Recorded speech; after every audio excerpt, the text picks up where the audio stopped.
I can never understand why after 6 o'clock my microphone has serious troubles. What's up guys, Truman here, welcome back to another video. So unfortunately I didn't actually get around to do my how to make sauerkraut juice video for a number of reasons.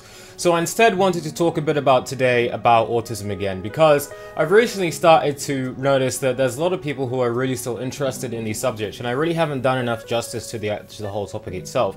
Also, I'm going to be stepping up a lot of my daily vlogs and just my daily stuff. And since my content is basically split between my main channel, which is basically an offshoot of this one where I talk about everything that is not to do with health, and you know, this channel, it's kind of, I'm still trying to work out the best way to do it. But I managed to get about the time and unautistic my ass a bit so that I could actually get a bit more, you know, habits going. So today I wanted to answer a quick question, which I think I did a bit in a previous video, and that is to, but not the whole way, and that is to ask whether or not learning difficulties or autism are a curse or a boon. We often hear that there are many very smart people who can do like lots of different qualifications and sort of calculations, and people who absolute geniuses, you know, they can calculate the square root of pi on the back of a, you know, piece of paper upside down. But then you actually look at it and it turns out that there's actually something wrong with their head. And there's all sorts of people who, you know, could do all of these amazing things. Like there was a BBC article where there's this guy and he had photographic memory, and he was taken up in a helicopter above London and, you know, did a 360 pan and literally just drew the whole thing out in perfect detail. Now, he was autistic.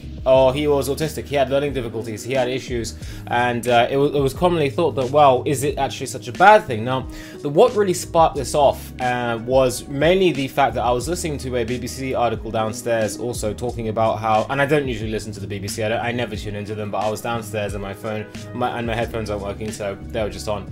And I tuned into the radio, and they were basically talking about how, you know, whether or not it was technically dyslexia, but it sort of had the same thing, whether or not dyslexia was actually a bad thing, and whether or not we should stop having all of these negative stigmas behind all these mental conditions. Just like with everything to do with the BBC, there is some sort of a bias. So they do call it the biased broadcasting network after all. So what I basically found was that they were basically trying to push to make it so that we do label, and they were saying that, oh, you know, the people that call all these labels and all these conditions a myth are alluding to all the people who are talking about how we have 1,000,001 different diagnoses for everything from like a bent toe to full-blown, you know, AIDS. So it's like you can see why people are sort of starting to have a bit of a backlash. And obviously with all those conditions we have all these different treatments which are extremely expensive that also come with it, so obviously the BBC was defending that. But they did actually make a good point, is that sometimes it is necessary to look at a condition and ask whether or not it is actually a blessing or not. Now, to go well off the deep end, to go well into the whole spiritual side, there are people who are out there and thinking that we are seeing a new generation of children coming in, quote unquote, called star seeds, I think, and they're basically kids who are like ultra smart, who are put on this earth to do all sorts of amazing things. But the problem is that they get exposed to all sorts of problems like vaccines and stuff, so they have all their powers, and that is the whole deep end. What I do know from my observation is that children in general are getting smarter generation by generation by generation. Every single generation, children are getting smarter, and I think that is because of an evolutionary adaptation to technology.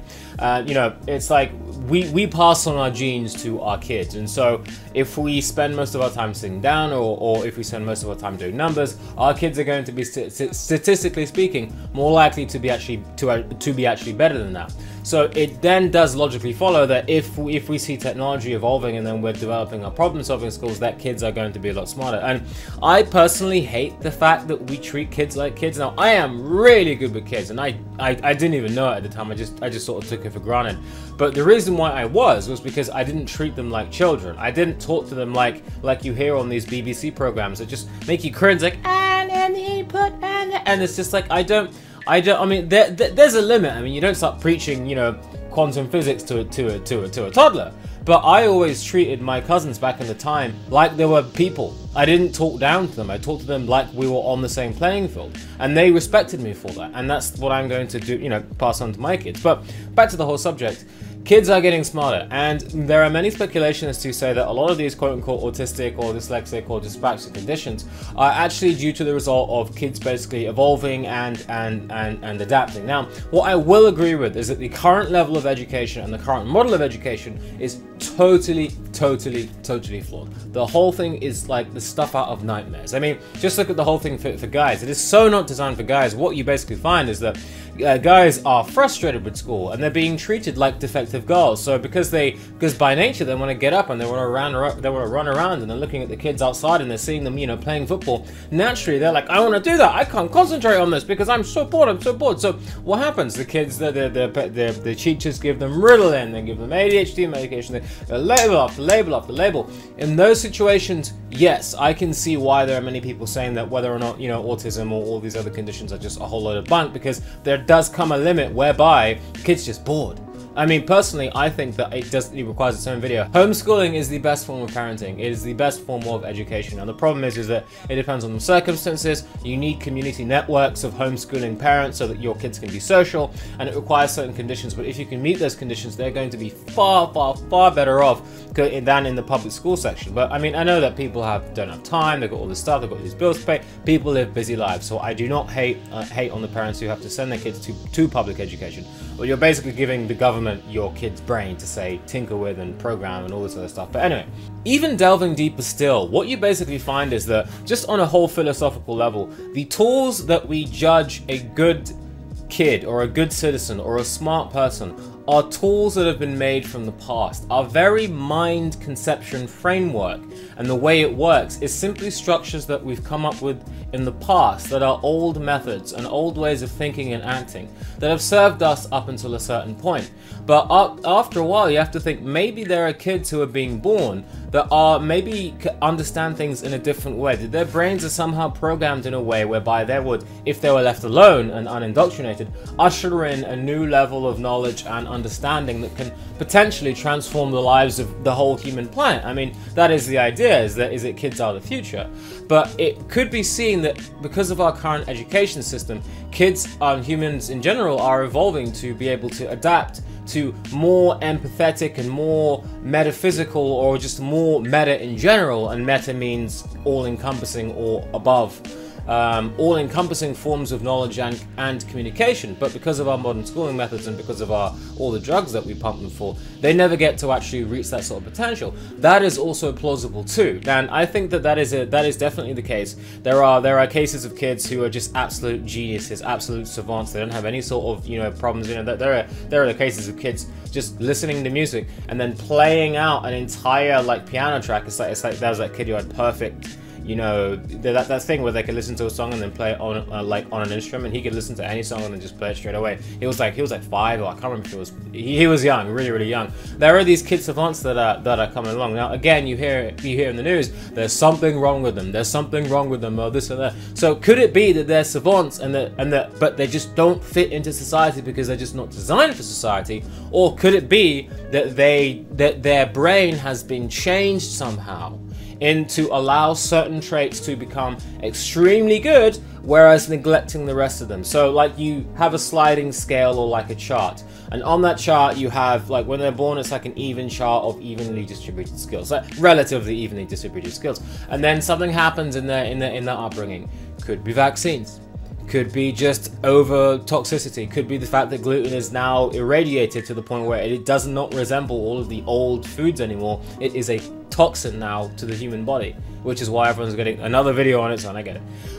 It could be a multitude of factors, and then all of a sudden, all those charts go down. So reading and writing skills goes down, but then spatial, you know, recognition, spatial awareness goes up. Like I found in myself that even though I was very bad at doing certain things when I was a lot younger, it's almost like I could feel the spatial distance around me. And even now, like, I'm very good at calculating distances just by eye, and I can just tell, you know, I mean, you know, like for example, if you were to lay up, you know, like a whole, like a range, like loads of different planks of wood on a wall, and then, you know, say, okay, and then take me to another house and say which one of those planks of wood would fit. 1 week later, I just pick out that plank of wood that could fit and slot it right in. doesn't require any sort of thinking for me.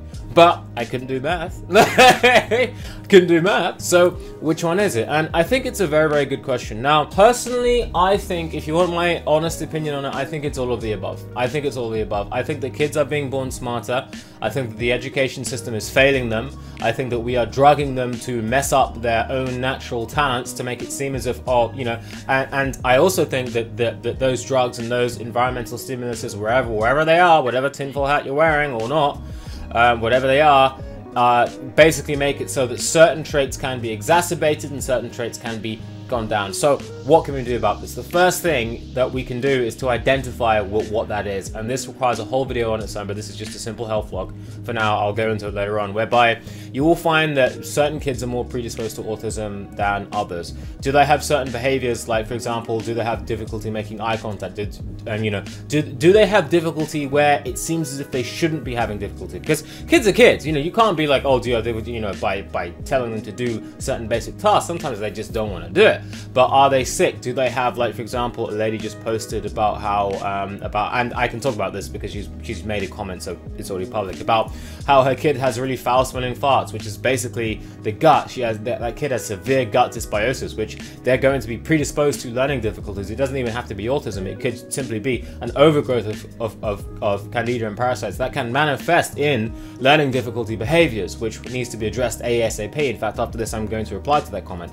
It could be a whole list of other things as to whether or not a kid is a savant or not, and it's just about finding out what it is. Now, I do need to do a more in-depth video and a more in-depth list, but ultimately it is up to you as a parent, as a carer, or as someone who is just interested in the field to identify and literally be as honest as you can as to whether or not this kid has learning difficulties or not, and to look at the people who say that they have learning difficulties and really try and do the research to find out, actually maybe my kid is just reacting negatively to gluten.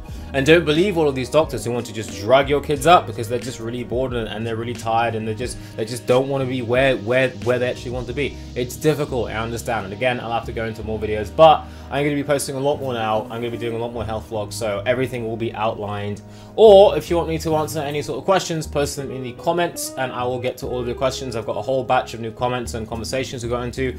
I also have a Patreon and a PayPal if you want me to, you know, basically answer you immediately, Skype calls, whatever. It's all linked in the description. I have been Freeman. Out. Peace.